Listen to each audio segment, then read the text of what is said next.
J'ai disparu le jour où j'ai découvert que le bébé de ma femme n'était pas le mien. 5 années de paix dans les Rocheuses du Colorado, jusqu'à ce qu'elle me retrouve. Non pas pour s'excuser, mais pour me détruire. Elle a amené un avocat, des documents falsifiés et 175 000 $ de demande. Mais elle ne savait pas que mon voisin collectait des preuves depuis 5 ans. Pas plus que mes filles, qui croyaient que j'étais le monstre. Je m'appelle Lia Lolis. J'ai 58 ans. Et il y a 5 ans, j'ai disparu après avoir appris que le bébé de ma femme n'était pas le mien. Elle m'a retrouvé des années plus tard.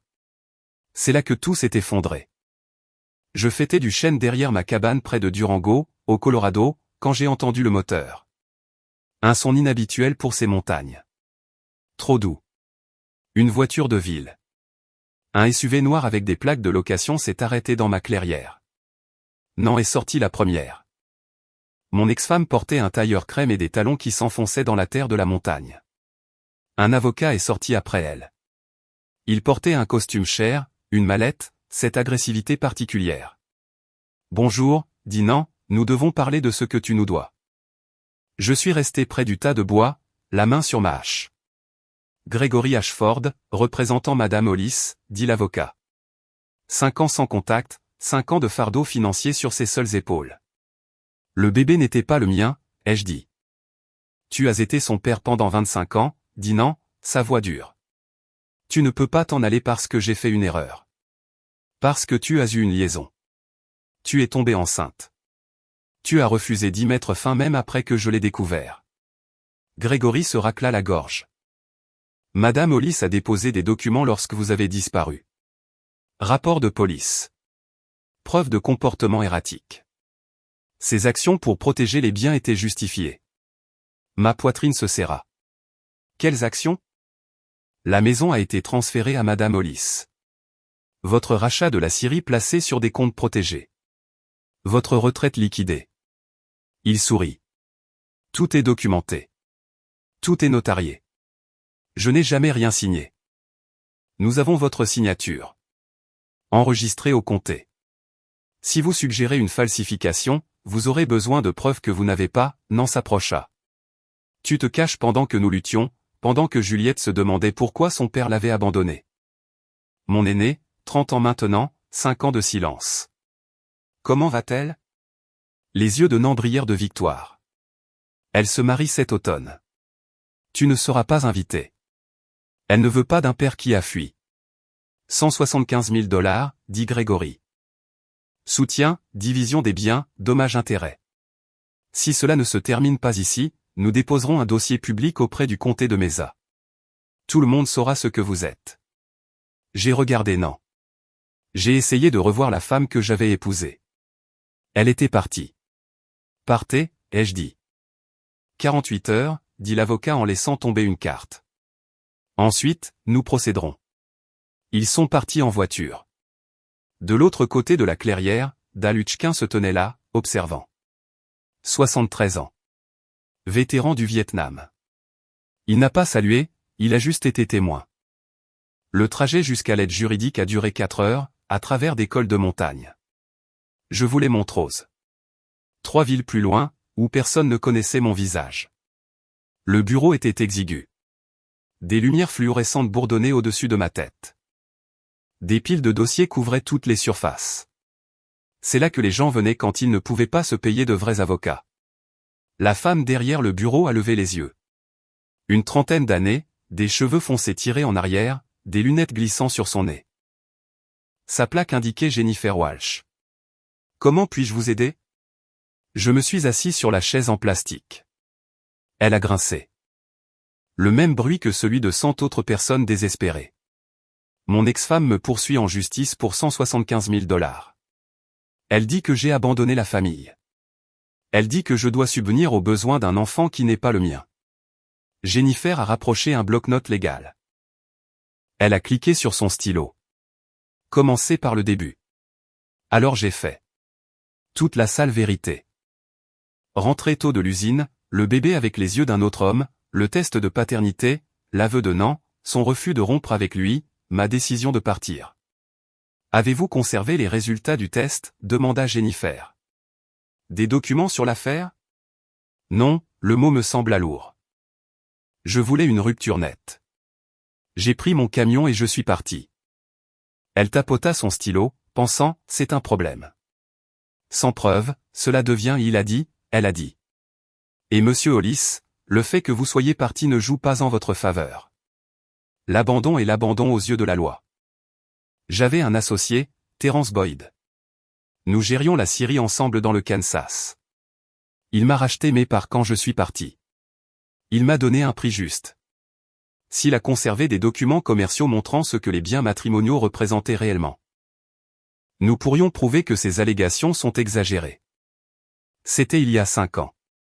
Il n'a peut-être pas conservé les dossiers aussi longtemps. Terence ne jette jamais rien, ai-je dit. Pour des raisons fiscales, disait-il toujours. Jennifer a noté son nom. Appelez-le. Voyez ce qu'il a. Sans documentation, monsieur Hollis, vous vous battez à contre-courant. En marchant vers mon camion, j'ai ressenti le poids. La loi ne se souciait pas du chagrin. Elle ne se souciait pas que rester signifiait mourir lentement dans une maison pleine de mensonges. Mon téléphone a vibré. SMS d'un numéro inconnu. Papa, maman, montre-moi les documents du tribunal. Tu nous dois 175 000 $. Comment as-tu pu cacher de l'argent pendant que nous luttions? Juliette. Ma fille pensait que j'étais un voleur. Je me suis assis dans le camion, le moteur coupé, fixant le numéro de Terence. Nous ne nous étions pas parlé depuis 5 ans. Il m'avait demandé une fois si j'allais bien. J'avais répondu oui et j'avais cessé de répondre. Maintenant, j'avais besoin de quelque chose de lui. L'appel a abouti. 3 sonneries. Lial? La voix de Terence m'a surpris, mais n'était pas inamicale. C'est bien toi. Oui, c'est moi. J'ai regardé une jeune mère se débattre avec un tout petit pour entrer dans le bâtiment. Des gens normaux, des problèmes normaux. Je dois te demander quelque chose. As-tu gardé les registres commerciaux de quand tu m'as racheté mes parts? Les dossiers de partenariat, les relevés d'actifs. Silence, puis. Oui, je garde tout. Pour des raisons fiscales. Il marqua une pause. Que se passe-t-il? Je lui ai raconté. Brièvement. Le procès de Nantes. Les signatures falsifiées. L'argent qu'elle prétendait que je lui devais. Mon Dieu, Lial. Sa voix est devenue lourde. Je vais regarder ce soir. Je t'appelle demain. J'apprécie. Lial. Il hésita. Je suis content que tu aies appelé. Je me suis inquiété pour toi. Nous avons raccroché. Je suis resté là, regardant les lumières fluorescentes scintiller à la fenêtre de l'aide juridique. Jennifer était déjà avec un autre client. La crise de quelqu'un d'autre. Mon téléphone a de nouveau vibré. Numéro différent. C'est Gregory Ashford. Il reste 46 heures, monsieur Hollis. Nous pouvons résoudre cela discrètement ou publiquement. Votre choix. J'ai démarré le moteur et je suis retourné vers les montagnes. Terence a rappelé le lendemain soir. J'étais sur le porche, regardant le soleil disparaître derrière les montagnes, mon café refroidissant dans ma main. La lumière du porche de dalle était allumée de l'autre côté, stable comme toujours. Lial, j'ai trouvé les dossiers. La voix de Terence sonnait mal. Plus lourde. C'est pire que tu ne le penses. Ma main serra le téléphone. À quel point pire? Elle a falsifié ta signature sur l'acte de propriété. J'ai ton document original de dissolution de partenariat. Ta signature ne ressemble en rien à celle qui figure sur les documents de transfert du comté. La tasse de café me sembla glissante. Quoi d'autre? Ton compte de retraite. Elle l'a liquidé 2 semaines après ton départ. Elle a transféré la majeure partie à un compte appartenant à, il marqua une pause. Kyle Brennan. C'est lui, n'est-ce pas? Le gars avec qui elle était. Oui, c'est lui. Il y a plus. La voix de Terence baissa d'un ton. Le rapport de personne disparue qu'elle a déposé le jour où tu es parti. Elle a affirmé que tu étais suicidaire. Elle a dit que tu agissais de manière erratique. Elle l'a utilisé pour obtenir un accès d'urgence à tes comptes. L'air de la montagne semblait rare. Suicidaire. Les flics m'ont interrogé à l'époque. Je ne savais pas ce qu'elle faisait. Ils ont demandé si tu semblais déprimé après l'arrivée du bébé. J'ai dit, oui, tu avais l'air étrange.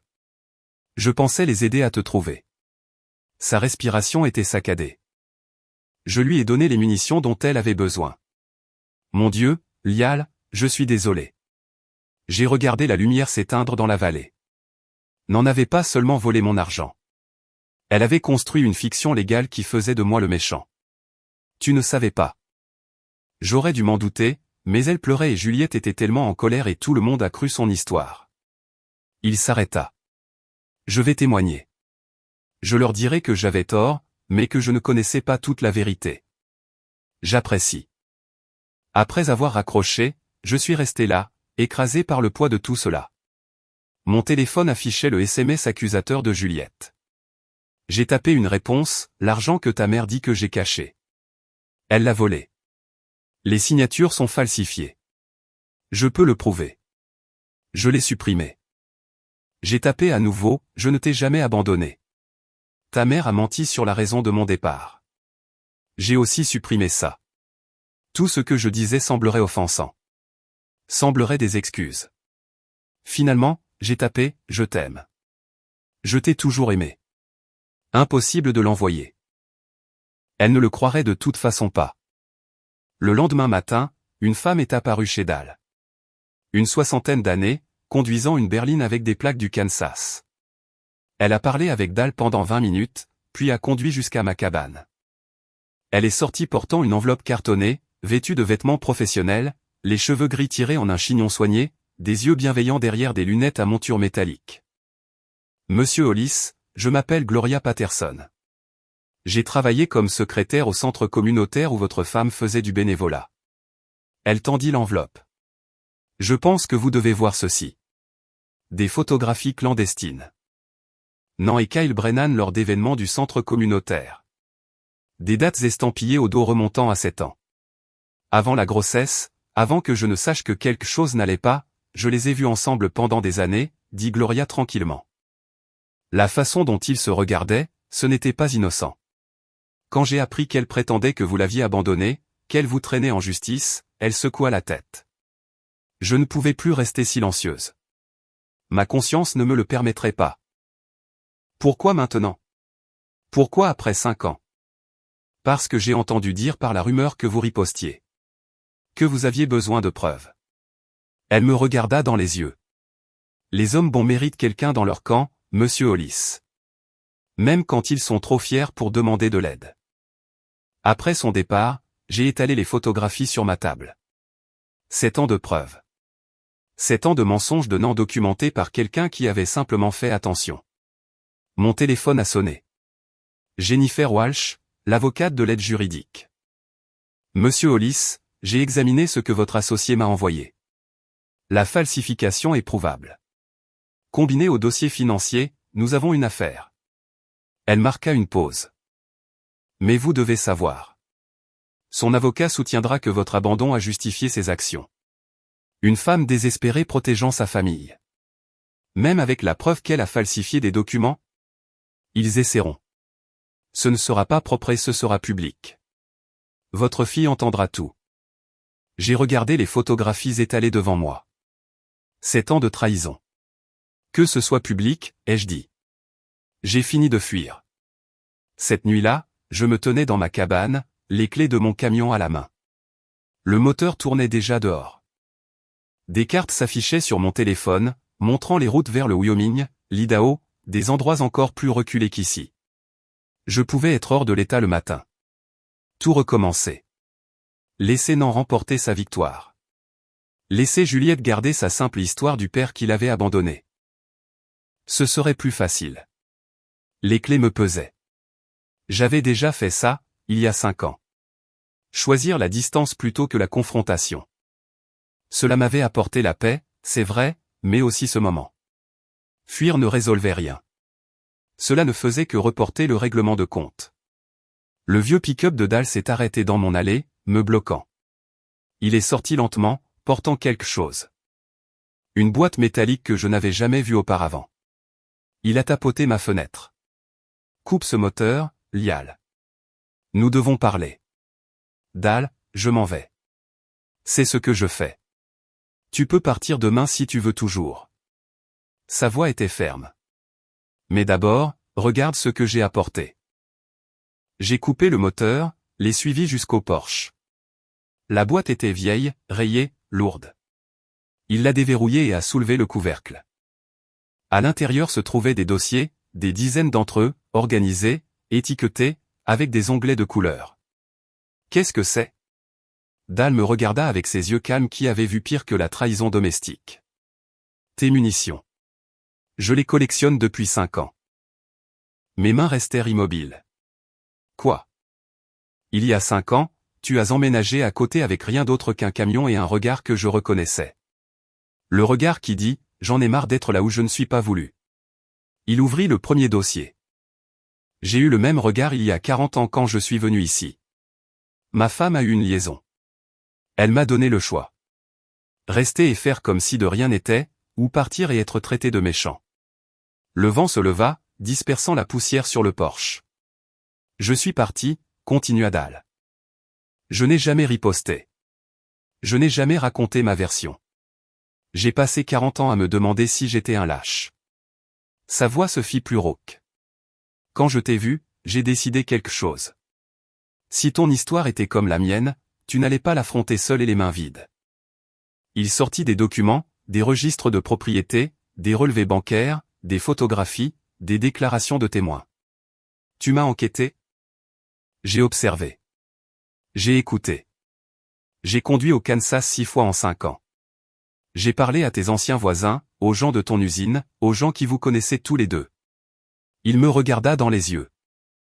Cela m'a coûté la majeure partie de mes économies, mais je suis vieux et célibataire. À quoi d'autre vais-je les dépenser? Je regardais la montagne de preuves qu'il avait amassées. 5 ans à croire que je méritais d'être défendu alors que je le croyais à peine moi-même. Tu n'es pas obligé de te battre, dit Dal.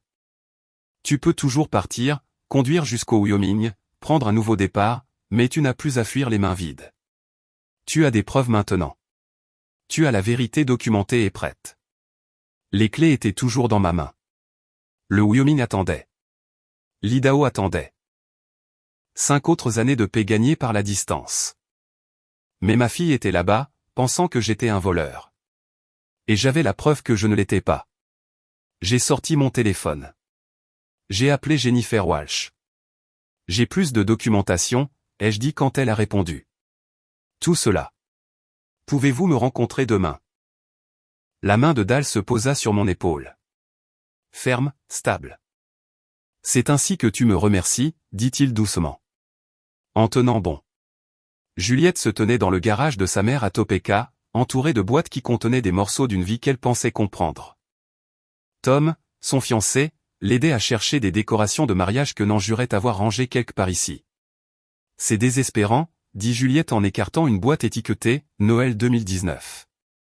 Tom sortit une autre boîte non marquée. Et celle-ci? À l'intérieur se trouvaient des outils, de vieux papiers, une veste. Juliette souleva la veste de travail en toile, lourde et usée au coude. Elle sentait légèrement la sueur de bois et quelque chose d'autre qui ravivait un souvenir. C'est celle de ton père, demanda Tom.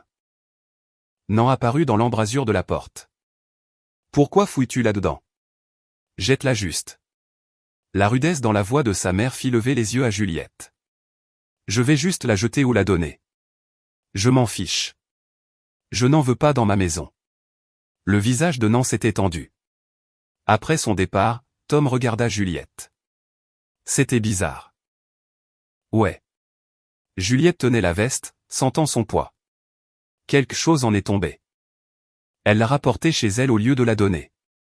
3 jours plus tard, l'essayant sans raison particulière. Sa main a trouvé la poche intérieure. Quelque chose était froissé à l'intérieur de la doublure. Un reçu jauni, plié en petit. Laboratoire médical du Kansas. Test de paternité. Résultat prêt à être retiré. La date était il y a 5 ans, 6 semaines avant le départ de son père. Juliette s'assit sur son lit, le reçu tremblant dans ses mains. Elle avait 25 ans cette année-là. Le test ne la concernait pas. Sa mère était enceinte quand son père était parti. Juliette se souvenait de la tension, des disputes chuchotées, puis de rien. Papa était juste parti. Le bébé est né 7 mois plus tard. Son demi-frère vit maintenant avec maman et Kyle. Elle a sorti son téléphone, a cherché. Peut-on faire un test de paternité pendant la grossesse? Réponse, oui. Test de paternité prénatale disponible après 7 semaines. Son père le savait avant de partir. Il savait que le bébé n'était pas le sien, ce qui signifiait que sa mère le savait aussi. Juliette a appelé Nan, essayant de garder sa voix calme. Maman, où sont les photos d'il y a 5 ans, juste avant que papa ne parte? Pourquoi demandes-tu cet album photo de mariage? Tom veut voir à quoi ressemblait notre famille. Je les ai jetés. Trop douloureux. Trop rapide. Trop défensive. Juliette raccrocha. Elle fixa le reçu. Toutes les photos de cette année disparues. Sa mère, qui conservait chaque devoir scolaire, chaque carte d'anniversaire, avait jeté une année entière de photographies. Tom la trouva toujours assise là 1 heure plus tard. Ça va? J'ai trouvé quelque chose. Elle lui montra le reçu. Un test de paternité juste avant le départ de papa. Maman était enceinte. Le bébé, l'enfant de Kyle. Tom le lut. La compréhension se faisant jour. Ton père savait. Le test le prouve. La voix de Juliette faiblit. J'ai passé 5 ans à le haïr, à dire à tout le monde qu'il nous avait abandonnés. Et il avait une raison. Une vraie raison. Tu devrais demander à ton père à ce sujet. Non. Le mot est venu automatiquement. 5 ans de colère, de honte. Il a eu la chance de s'expliquer. L'a-t-il fait? Ou ne l'as-tu pas laissé faire? Juliette a trouvé le numéro de son père dans le téléphone de Nan. Enregistré sous « Bon à rien ». Elle a envoyé un SMS « J'ai trouvé quelque chose dans ta veste ». Un reçu d'un laboratoire médical. Test de paternité. Daté d'il y a 5 ans. Des heures se sont écoulées. Pas de réponse. Elle commençait à penser qu'il ne répondrait pas quand son téléphone a vibré. Ce test a prouvé que l'enfant que ta mère portait n'était pas le mien. Elle connaissait les résultats avant mon départ. Je suis désolé que tu l'apprennes de cette façon. Le monde a basculé. Juliette a relu. Encore. Juliette se rendit chez sa mère sans appeler d'abord. Elle entra et trouva Nan et Kyle dans la cuisine. Tasse à café. Journal du matin. La scène domestique semblait soudainement obscène. Tu étais enceinte quand papa est parti, dit Juliette. Était-ce son bébé? Le visage de Nan devint blanc, puis rouge. C'est exactement ce qu'il veut, te monter contre moi. Réponds à la question. C'était le bébé de papa. Ça n'a pas d'importance de qui c'était. Il est parti. Il a abandonné ses responsabilités. Tu ne réponds pas, les mains de Juliette étaient serrées en poing. Tu l'as trompé, n'est-ce pas? Ton père était froid, distant. J'étais seul. Kyle faisait attention à moi. Les mots vinrent vite, défensifs. Il m'a fait sentir valorisé. Kyle était mon professeur de gym. La voix de Juliette se brisa. J'étais au lycée. Tu couchais avec mon professeur de gym alors que tu étais marié à papa. Kyle se leva de la table. Nan arrêta de parler. Laissez l'avocat gérer ça, dit Kyle doucement. L'avocat? Juliette les regarda tous les deux. Quel avocat?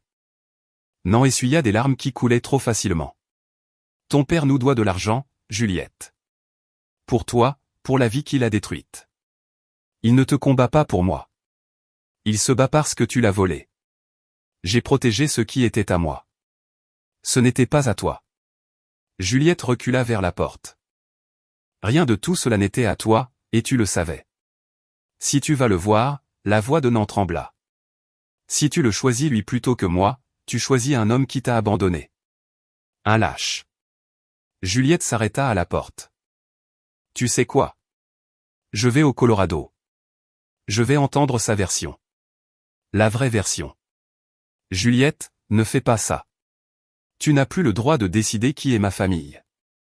Elle envoya un SMS à son père depuis sa voiture. Tom se glissa sur le siège passager sans qu'on le lui demande. Je vais au Colorado. Nous devons parler. Juste toi et moi. Sa réponse vint rapidement. Ta mère sera ici demain avec son avocat pour une réunion. Viens si tu veux la vérité. Tom la regarda. 8 heures de route. Je vais naviguer. Merci. Qu'est-ce que tu vas faire quand tu y seras? Juliette serra le volant, le reçut toujours dans sa poche. Poser les questions que j'aurais dû poser il y a 5 ans. La voiture de Juliette est apparue 3 heures plus tôt, la poussière s'élevant derrière elle à l'aube, tandis que Lial observait depuis son Porsche, son café réchauffant ses mains. Dal se tenait silencieusement à côté de lui, étudiant la scène. Elle est sortie seule. Tom est resté dans la voiture, lui laissant de l'espace. Père et fille se sont fait face à travers 5 ans de silence et de mensonges. Elle ressemblait à Nan à cet âge. Même cheveux noirs, même posture soignée, mais ses yeux étaient les siens. Fatigué, blessé, cherchant. Dis-moi la vérité, dit Juliette. Pas de salutation, tout cela. Et n'ose pas mentir pour me protéger. Lial fit un geste vers les chaises du Porsche. Elle hésita, puis monta les marches, s'assit aussi loin de lui que le petit espace le permettait. Dal disparut à l'intérieur, leur laissant de l'intimité, mais restant proche. J'ai besoin de savoir pourquoi tu es parti, dit Juliette. Avec tes mots, Lial posa sa tasse, regarda les montagnes. Je suis rentré tôt de l'usine. Ta mère tenait un bébé. Le bébé avait les yeux de Kyle. Je l'avais vu aux événements de ton école. J'ai su immédiatement. Tu as juste su en regardant? Je l'avais soupçonné pendant des mois. La façon dont elle se retirait. La façon dont elle s'illuminait quand son nom était mentionné. Le bébé l'a confirmé. Il se força à croiser son regard. J'ai fait le test de paternité le lendemain. Les résultats sont tombés. Pas le mien. Alors, tu es juste parti. Tu nous as abandonnés. J'ai montré le test à ta mère. Elle ne l'a pas nié. Elle a dit qu'elle était seule, que j'étais trop silencieux, trop ennuyeux, que Kyle la faisait se sentir jeune. Sa voix resta calme, bien que le souvenir brûlât. J'ai demandé si elle voulait divorcer. Elle a dit non, que nous pourrions nous en sortir. Les mains de Juliette agrippèrent les accoudoirs de la chaise. Alors pourquoi partir? Elle n'arrêtait pas de le voir. Elle m'a dit que j'étais déraisonnable, que je devais accepter la réalité et aider à élever le bébé. Il secoua la tête. Je ne pouvais pas le faire. Juliette ne pouvait pas mourir lentement dans une maison pleine de mensonges. Tu aurais pu me le dire. M'appeler. M'expliquer. Tu avais 25 ans, tu construisais ta vie. Je pensais que tu serais mieux sans que je te traîne là-dedans. Sa poitrine se serra. J'avais tort. J'ai essayé d'appeler une fois. Tu n'as pas répondu. Ta mère m'a dit que tu ne voulais plus avoir de mes nouvelles. Que tu avais dit que j'étais mort pour toi. Juliette sortit le reçu de sa poche. Elle m'a dit que tu avais eu une dépression. Que tu étais instable. Dangereux même. J'avais le cœur brisé, mais pas instable. La mâchoire de Lial se serra. Je savais exactement ce que je faisais quand je suis parti. Dal réapparut avec du café, posa une tasse devant Juliette sans un mot, puis se retira pour s'appuyer contre le mur de la cabane. Le bébé, dit Juliette doucement. Mon demi-frère. Où est-il maintenant? Avec ta mère et Kyle.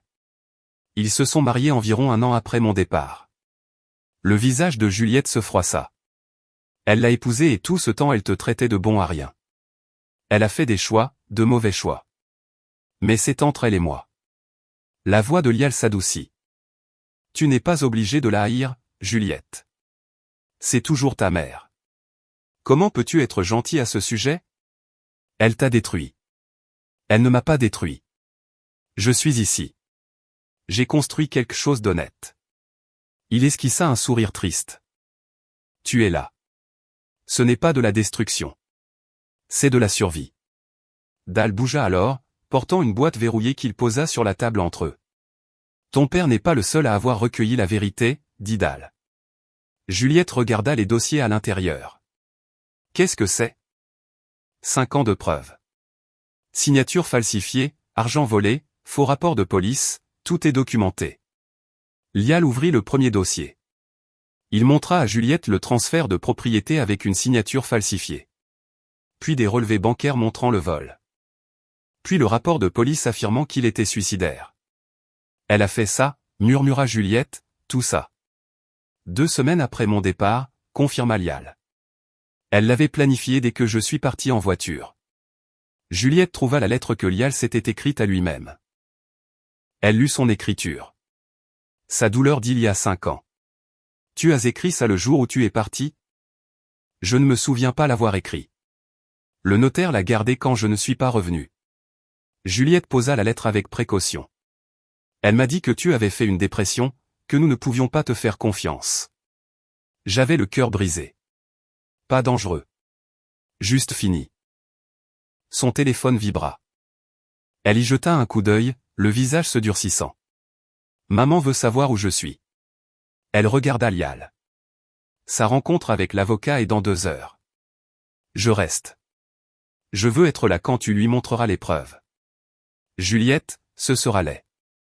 Elle se battra. Tant mieux. Sa voix était d'acier enveloppée de douleur. J'ai besoin d'entendre sa version. J'ai besoin de voir son visage quand elle ne pourra plus mentir. Une deuxième voiture apparut 1 heure plus tard. Une berline plus ancienne, plaque du Kansas. Une jeune femme en sortit. 25 ans, avec les yeux de Lial et le menton déterminé de Nan.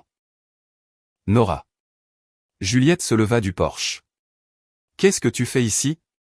La même chose que toi. La voix de Nora était calme, entendre la vérité. Tu savais où il était? La voix de Juliette monta. Tout ce temps tu savais. Je suis resté en contact anonymement au début, puis par des appels occasionnels. Nora monta les marches.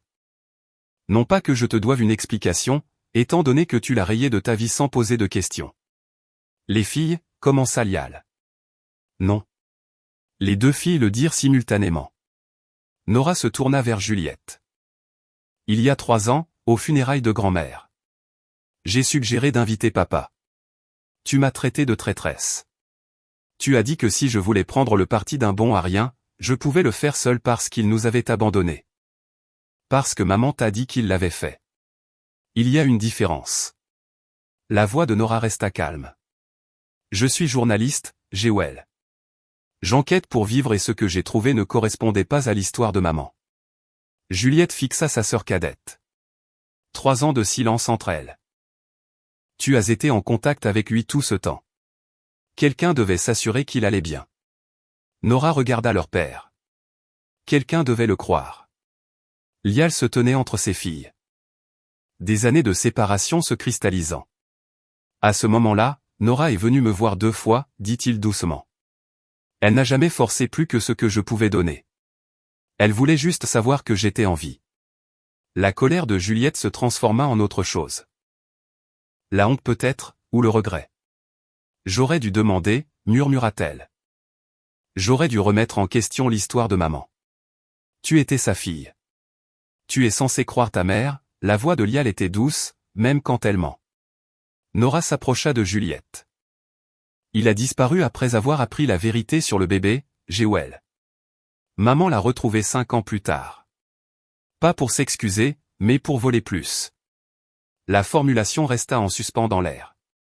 Le même mot que la vignette YouTube, maintenant prononcée entre sœurs. Je sais.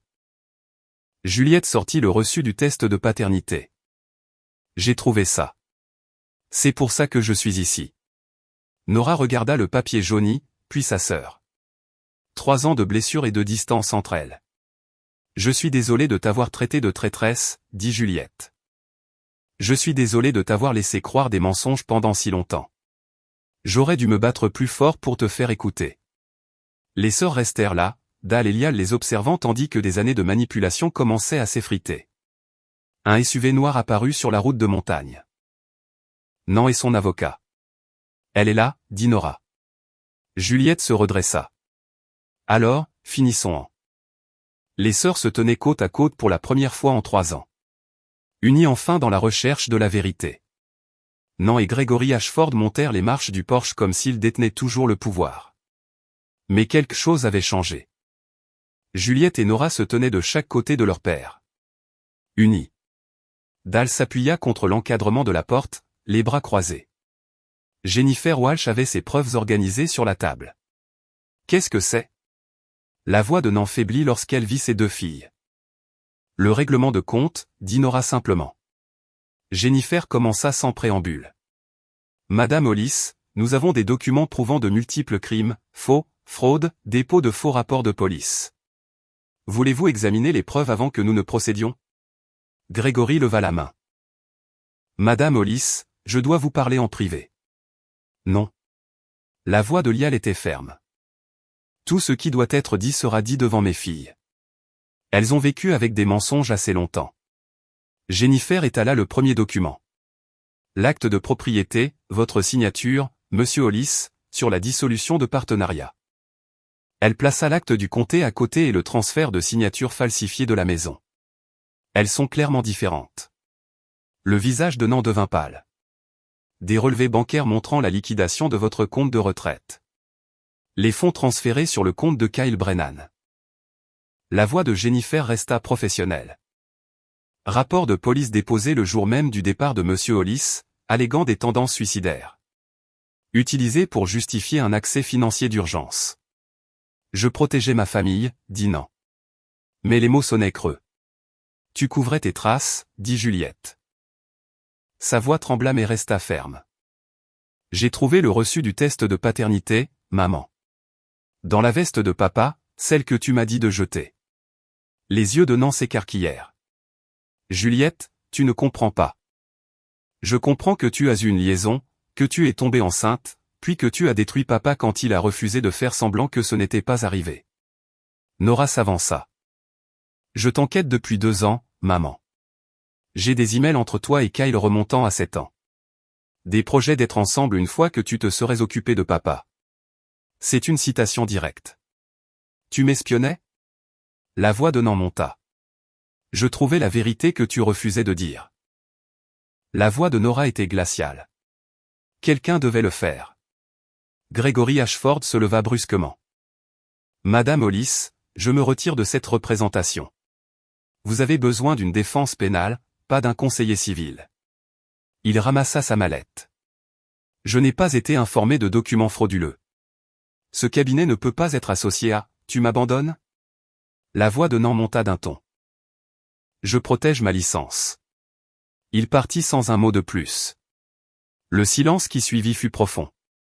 Kyle apparut en bas des marches, attiré par les voix montantes. Il jeta un coup d'œil à la scène et commença à reculer vers sa voiture. N'ose pas, lui cria Juliette. Tu ne peux pas fuir. Il s'arrêta, les épaules voûtées. Savais-tu, demanda Juliette, pour les documents falsifiés, l'argent volé? Le silence de Kyle fut une réponse suffisante. Quittez cette propriété, dit Lial doucement. Vous deux. Et Kyle, si je te revois près de mes filles, nous aurons un autre genre de conversation. La menace était légère, mais l'acier derrière elle était indubitable. Kyle se précipita vers sa voiture. Nan resta seul sur le porche, son monde soigneusement construit s'effondrait. J'ai fait ce que j'avais à faire. Tu as fait ce que tu voulais, corrigea Lial. Il y a une différence. Que se passe-t-il maintenant? Nan regarda Jennifer. Vous avez 2 options. Option 1, accusation criminelle. Vous faites face à un procès, une peine de prison possible, et tout devient un dossier public. Jennifer sortit des papiers. Option 2, vous signez une confession complète, restituez tous les fonds volés, admettez publiquement la fraude, et nous optons pour des réparations au lieu de poursuites. Et si je choisis l'option 2? Vous faites un chèque pour ce que vous avez volé. Vous signez ces documents reconnaissant vos torts, et vous restez définitivement hors de la vie de Lial. Les mains de Nan tremblèrent alors qu'elle tendait la main vers le stylo. Ma réputation sera détruite. Ta réputation a été construite sur des mensonges, dit Nora froidement. Maintenant, elle sera construite sur la vérité. Tandis que Nan signait document après document, ses filles la regardaient. Non pas avec satisfaction, mais avec tristesse pour ce qui avait été perdu. Pour la mère qu'elle pensait connaître. Quand ce fut fini, Nan se leva pour partir. Elle s'arrêta sur les marches, regarda Lial. Je t'ai aimé une fois, avant que tout ne tourne mal. Je sais, dit Lial, mais l'amour sans honnêteté n'est pas de l'amour. Ce ne sont que des mensonges confortables.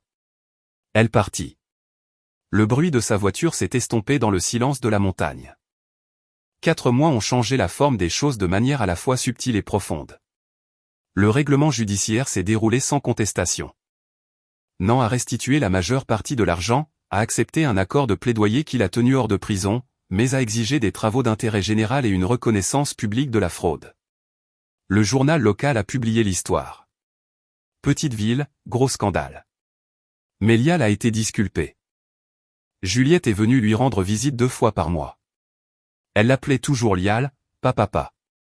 Le mot se réchauffait entre eux comme la neige fondant sous le soleil printanier. Elle avait reporté son mariage, ayant besoin de temps pour digérer tout cela.